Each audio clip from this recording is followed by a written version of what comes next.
We need to kill them. We need to kill them. The radical Muslim terrorists hell-bent on killing us. You're in danger.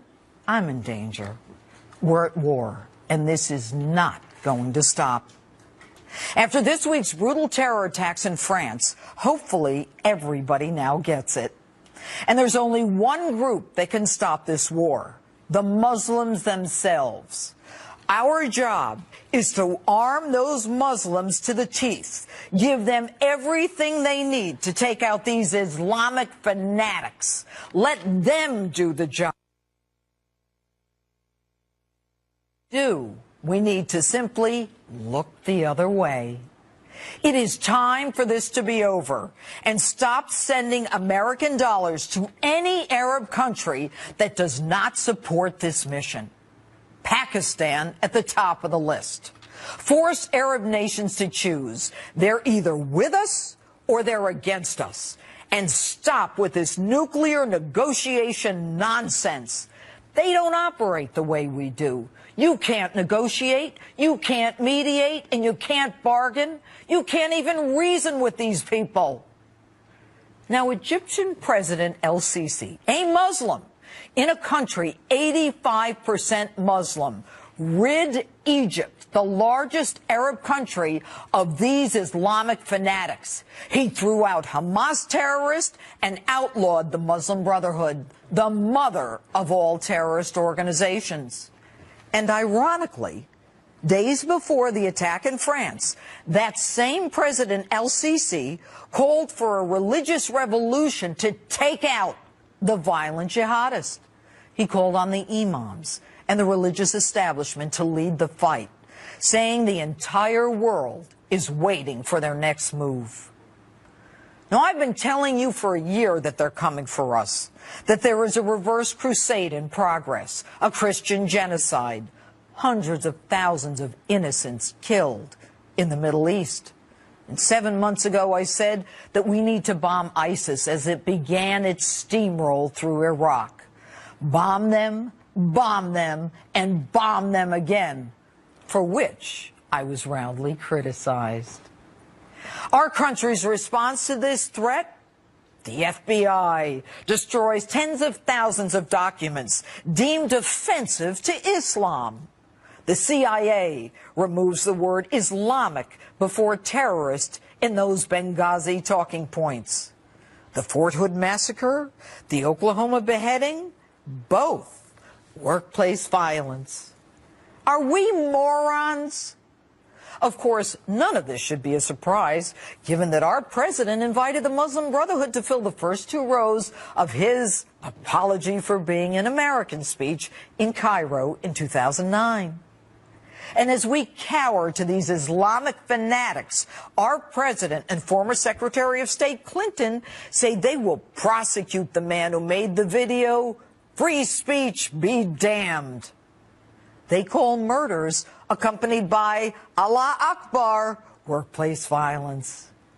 This surrender is nothing more than a coward's response to the fear of this fanatical terrorism. And this political correctness will be the death of us. They can kill us, but we can't hurt their feelings? I'm surprised the president hasn't signed a new executive order that simply says, don't offend Muslims. And make no mistake, as sure as I'm talking to you, there will be efforts to limit our First Amendment, our free speech, to comply with Sharia blasphemy laws, which call for death to those who slander the Prophet Muhammad.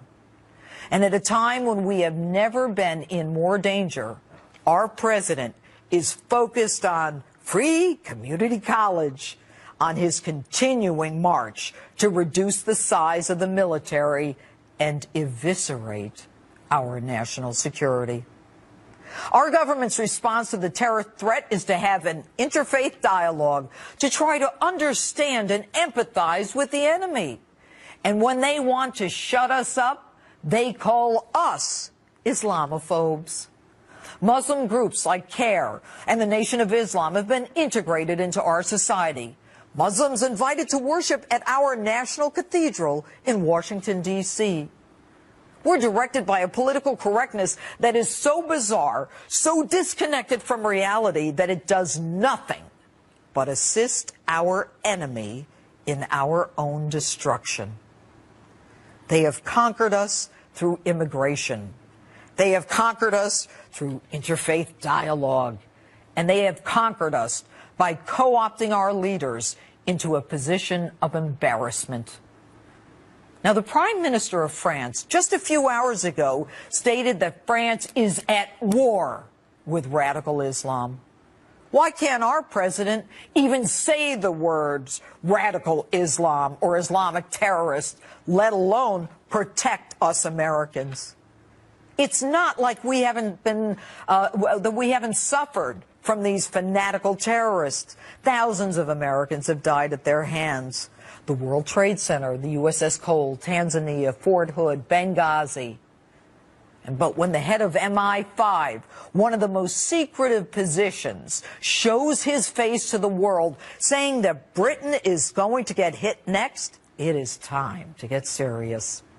And as this Islamic cancer metastasizes throughout the world, Boko Haram in Nigeria, Al-Shabaab in Somalia, Ansar al-Sharia in Libya, Al-Qaeda, ISIS, and as it goes through Europe, it is headed our way.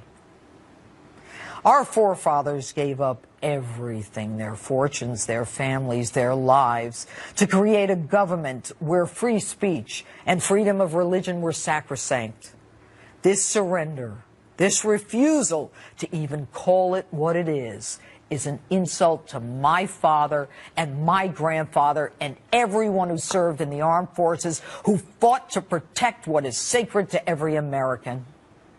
Yes, it is time for this to be over.